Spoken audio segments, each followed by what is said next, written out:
English 201 is a course in rhetoric, or the study of how we communicate what we communicate.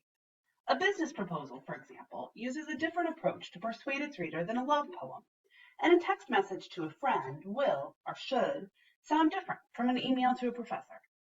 In this class, we will investigate the rhetorical choices, we make when we want to write for different purposes. In particular, we'll look at texts you might encounter during your time at John Jay, and we'll think about how professionals writing for the natural sciences, like biology or chemistry, might communicate differently than professionals writing for the social sciences, like sociologists, or for the humanities, such as English professors like myself. The contemporary field of rhetoric takes as a fundamental assumption the idea that everything is a text to be read. We begin reading from birth, and we read all kinds of texts throughout our lives. We read written and hear verbal texts. That's called receptive language, or language we take in. We also develop expressive language, like speaking and writing. But more than that, we learn to read objects, like clothes, cars, and buildings. What kind of outfit, for example, is the woman on the right wearing? What does that outfit signify or tell us about what's going on in her life? Right, it looks like she's getting married soon, and we know that because the white dress and veil, in American culture at least, signify that someone is a bride.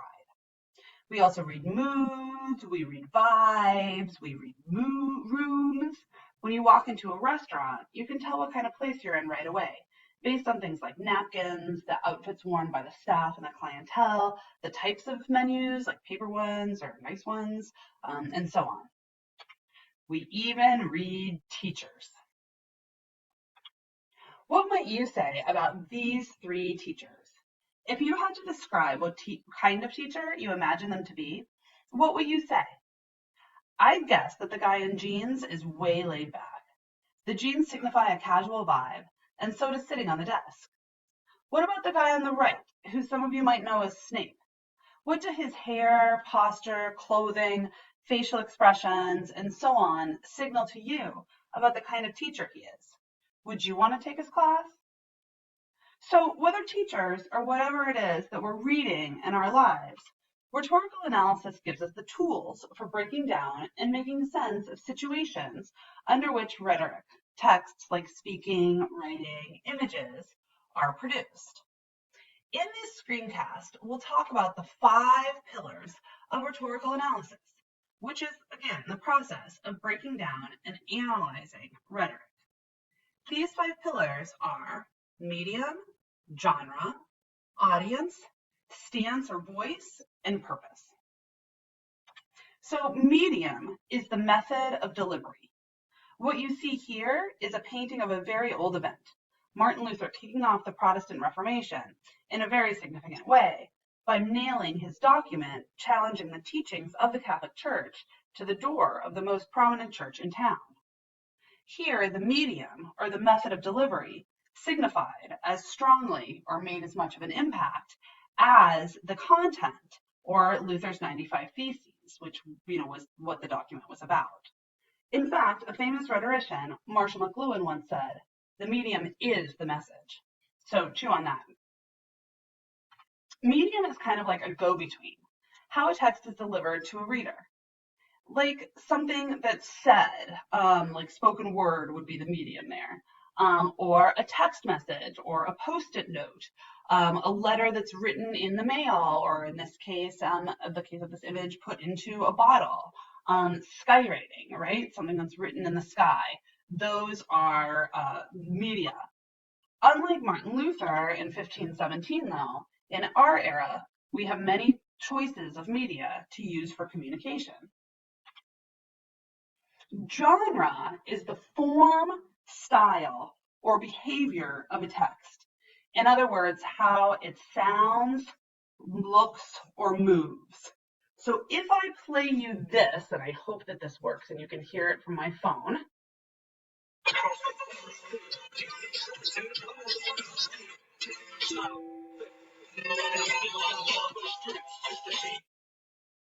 If I play you that, you know immediately what kind of genre that we are looking at.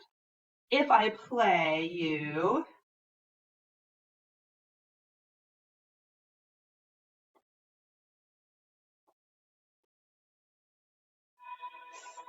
this ad. Unfortunately, hang on. That's so annoying.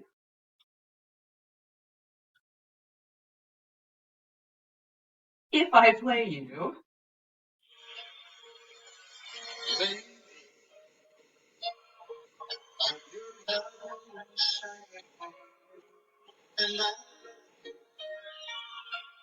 Okay, there too, you know immediately what genre of music it is, right? In the first case, we've got rap and sort of like old school California rap, Snoop Dogg. And in the second case, you have really cheesy, also kind of old school country music. That was Kenny Rogers. So you know immediately how different those two genres are just by the way that they sound. We're used to identifying genres in that way. We're also used to identifying genre with TV and movies as well. Romantic comedies look and feel really, really different than action movies.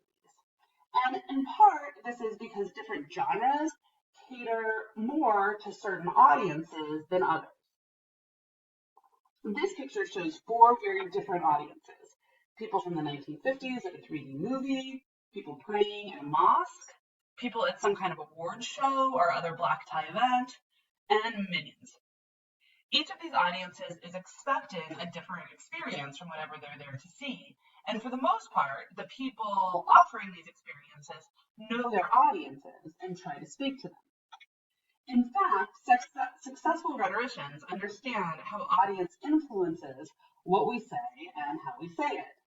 We can have the same purpose, but create very different texts communicating that purpose for different audiences. Our purpose is the message that we want our audience to receive. It's the reason behind our rhetoric, the idea or the objective that's driving our speech. So maybe we are creating a text to explain something, right? To persuade, to get somebody to change their opinion about something. Maybe we just want to explore an issue or discuss a point of conflict with somebody, right? Those are all different examples of purposes. But purposes always are the reasons behind our rhetoric, right? The idea or the objective that drives our speech. Finally, voice or stance is the attitude that we take toward our topic. It's both our tone or sort of the mood that we want to convey, as well as our own personal relationship with the topic. Your stance is how you want to come across to your audience, while your voice is the attitude that you embody to get that stance across. So again, in this in this screencast, oh dear, we covered the 5 pillars of rhetoric: genre, audience, purpose, stance, and voice, and medium, first of all. So thank you very much for listening. I hope that this was informative. Take care.